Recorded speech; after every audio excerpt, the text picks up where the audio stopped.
Construya su video rocola. 400-watt amplifier, 2.0 version.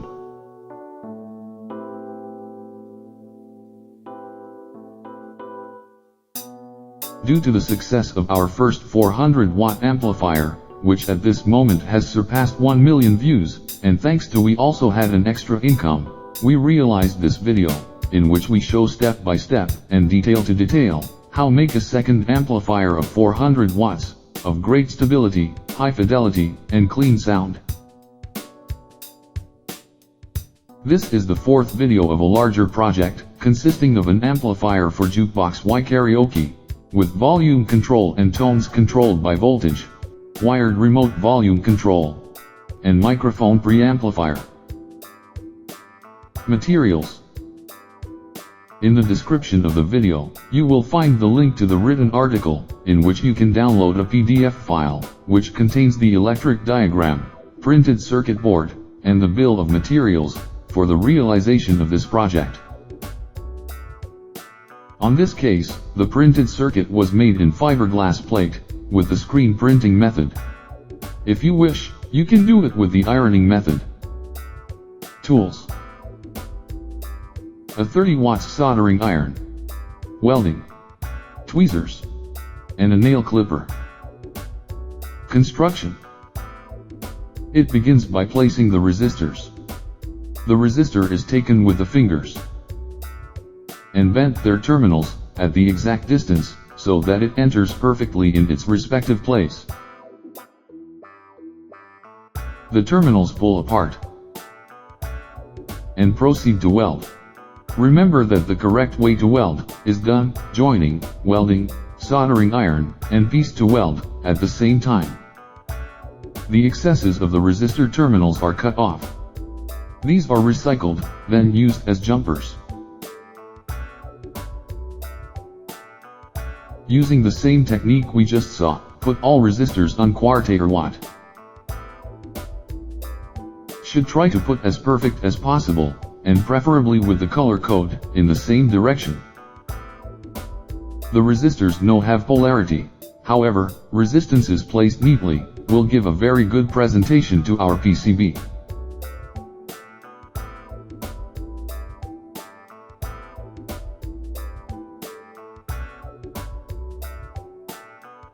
Now weld all resistors. The welds should be round, and perfectly cover the pad and the terminal of each resistor.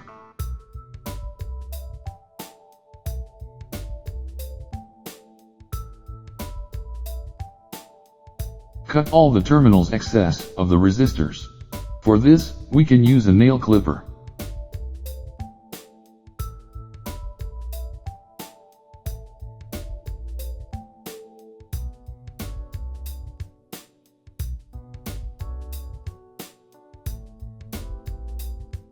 And recycle all wires.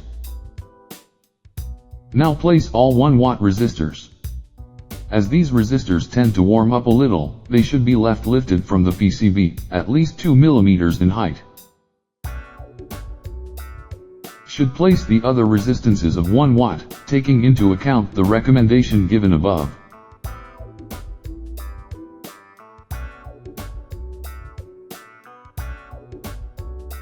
And weld.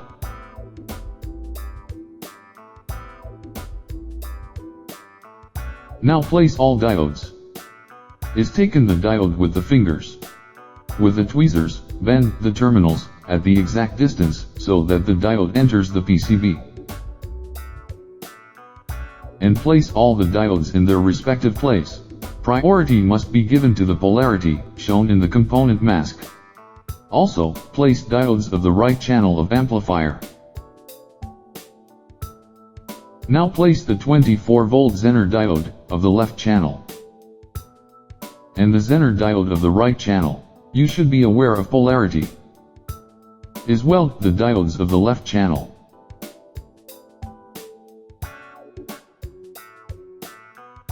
Weld the diodes of the right channel.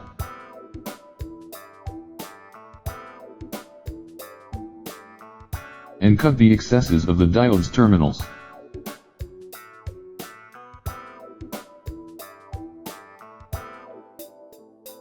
Now take one of the recycled wires of the resistors or diodes to use as a jumper on the PCB.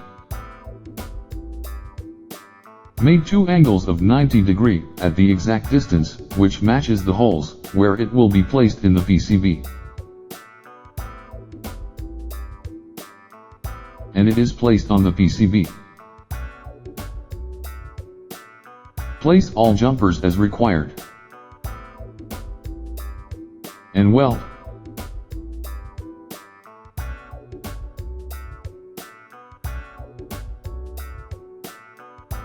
As the 5-watt resistors are placed vertically, we see that the upper terminal is not long enough to reach the PCB.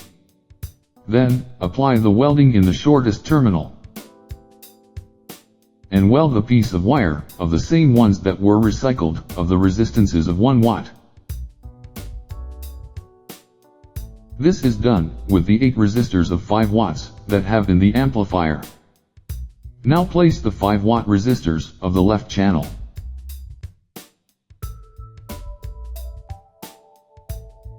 Weld them.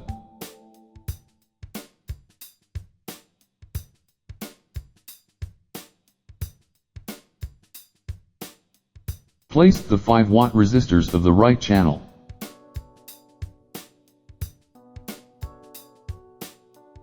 And weld them.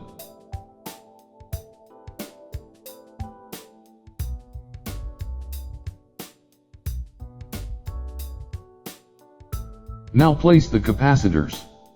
It begins by placing the ceramic capacitors of 470 picofarads. Continue with those of 100 picofarads. Now the 470 picofarads capacitors of the left channel. And those of 100 picofarads. Place the input decouples of 0.47 microfarads.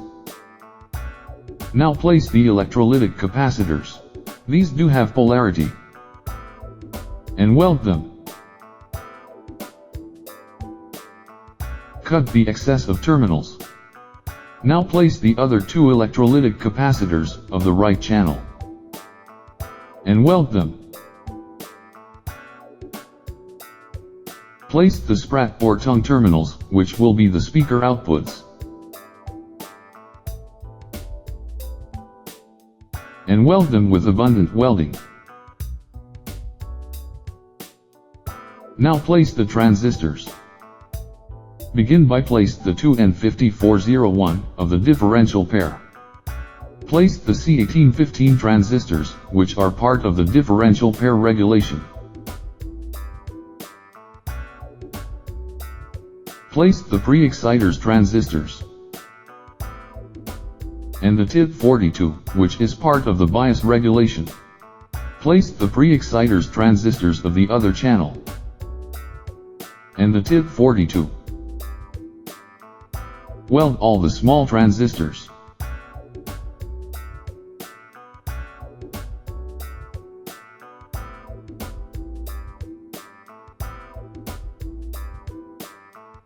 Now place the driver transistors with negative base.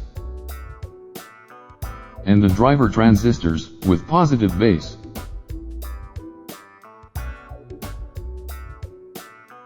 Next, place the input and output amplifier connectors. Take a leads header 2.54 mm connector and remove the center pin. Place it in the signal input of the right channel. And another identical connector at the signal input of the left channel. For the power input, use a Molex connector of 6 pins of 3.96 mm, to which remove up to a pin of intermediate. This is done in order for the connector to enter the PCB, as we have left the holes well spaced to leave the feed tracks white and separate.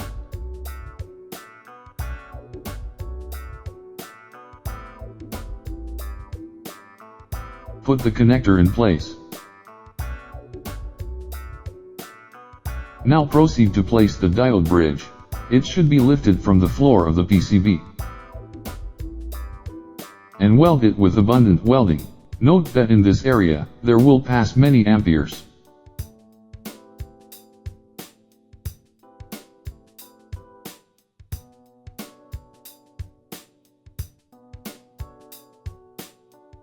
Then, place the right channel output transistors. They get quite elevated over the PCB. In the same way, place the transistors of the left channel.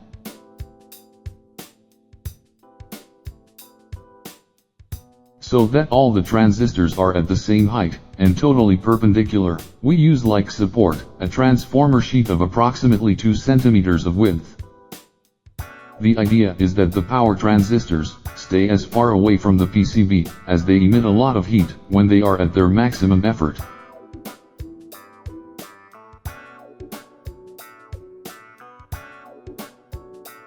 We perform the same process with the other channel transistors. First we weld the pin of the center of each transistor, so that these are sustained.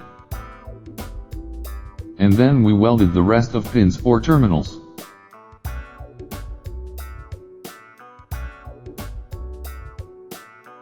After placing the transistors, bend their terminals, with the sufficient inclination necessary for the transistor to be flush with the back of the PCB. This is done for convenience, at the time of placing the heatsink. Now, place the capacitors of the power supply. Check the polarity in the component mask. Something that is extremely important is to get a good heatsink. This depends on the amplifier life. Place the PCB with the back of the transistors, looking towards the heatsink.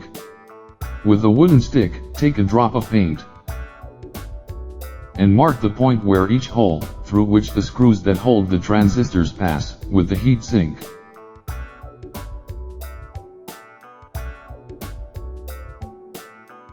Drill with the drill of 5/30 seconds or 4 millimeters.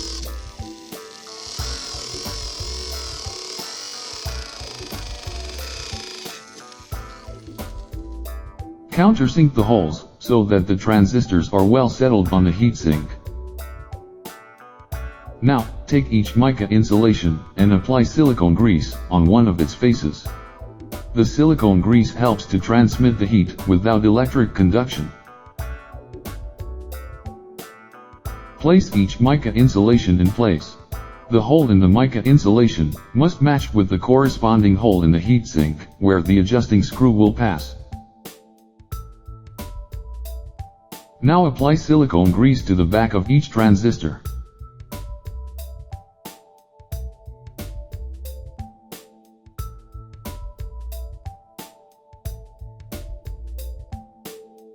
Place the heatsink, or place the card over the heatsink. This depends on the comfort of each one. Insert the screws through the back of the heatsink.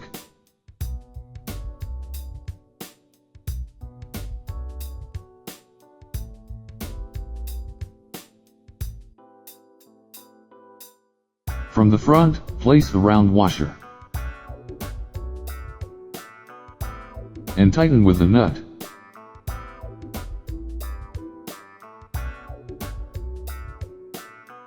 All transistors should be properly secured and tightly tightened against the heatsink.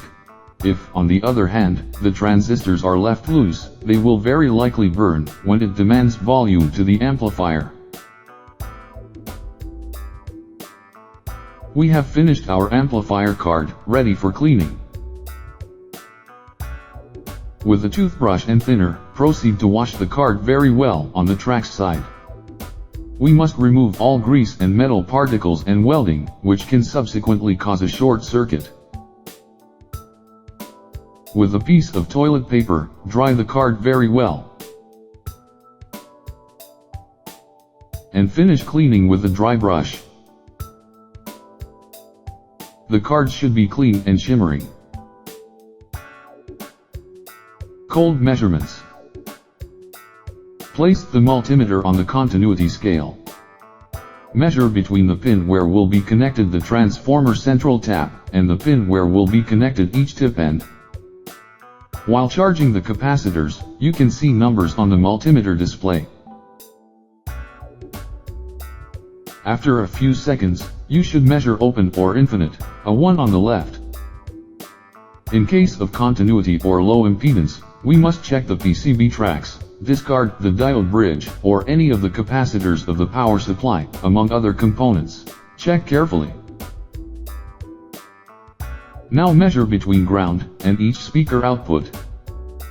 Also, numbers must fluctuate while the capacitors are charged.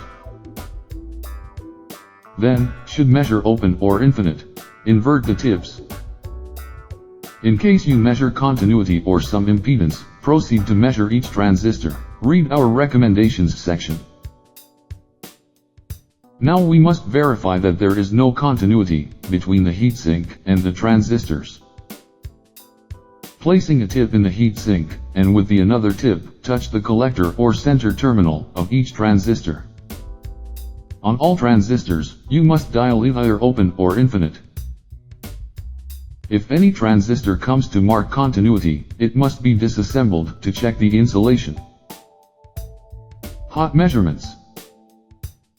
In order to make the measurements with the amplifier energized, we must prepare the transformer. In this case, we get a recycled transformer of 45 to 45 volts AC with a current of 8 amperes. This is the minimum required to achieve good amplifier performance. As we must place the female connector in the transformer output cables, we start by apply welding in the tips. Then, apply welding in the metal terminals.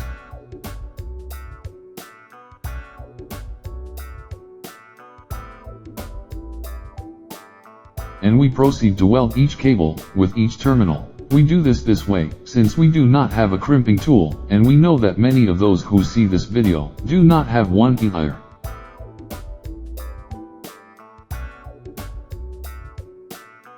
With tweezers, close the terminal clamps, so that they help to hold the cable.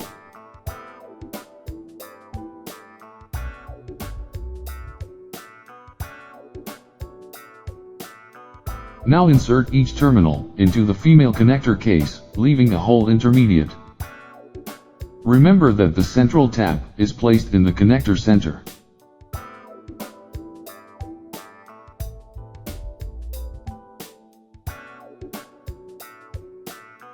Now, connect the transformer to the amplifier power input.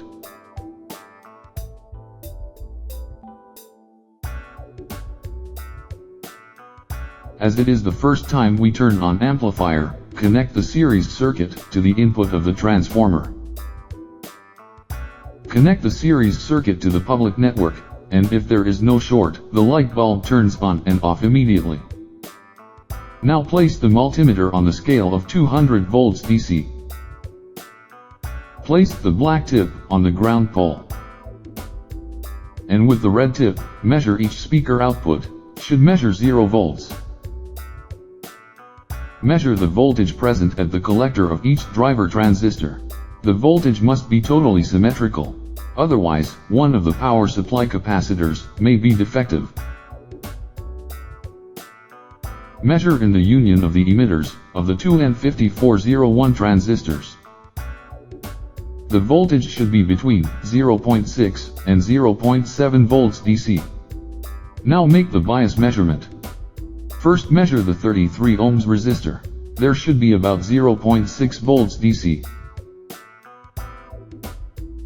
The other bias measurement is done on the cathode of the second diode. There should be a voltage of between -0.6 and -0.7 volts. Connections. Must build a cable that will go from the speaker output to the Zobel network. On one end it has female crimp spade terminal, and on the other a large 6-pin Molex female connector. The red wires go to the speaker outputs.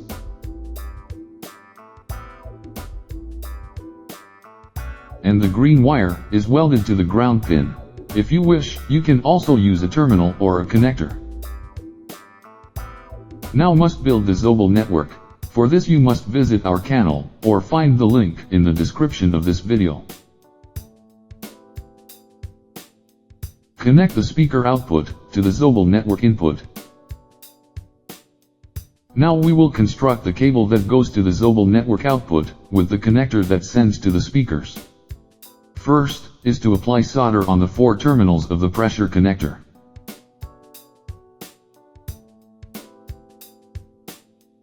With a black cable of 4 cm, join the 2 black or negative terminals, which will be the ground or mass pole.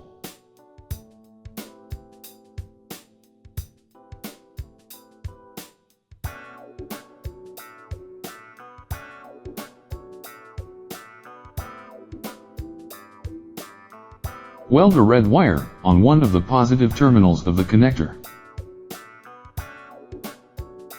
Then, weld a green wire to the ground or negative pole. Another red wire connects to the second positive terminal of the connector. And at the other cable's tip end, place the Molex female connector. The cable is connected to the Zobel network output. Now, for signal input, must make a cable, which at one end has a female RCA connector, and at the other end, 2 small 3-pin Molex female connectors. In the middle, place a volume potentiometer. Watch the diagram in PDF file. Connect the signal cable to the amplifier inputs.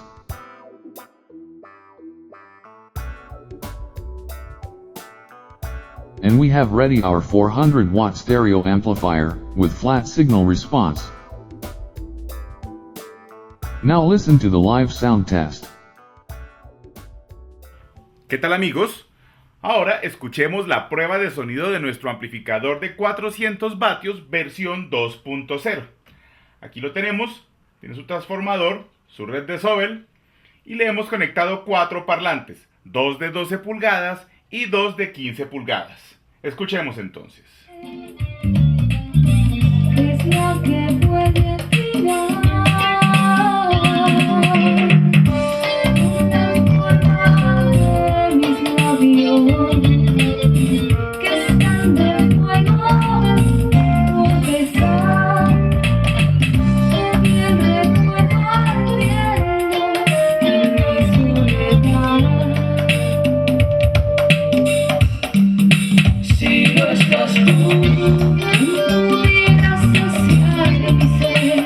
Si no estás tú, pudiera tomar mi manantial. Si no estás tú, me reposa por no tener con qué desahogar estas ganas de amar.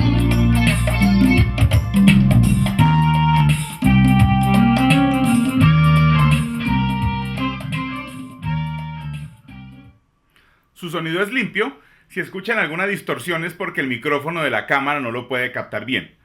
Ahora vamos a ver cómo se ensambla en su gabinete y le colocamos un control de tonos.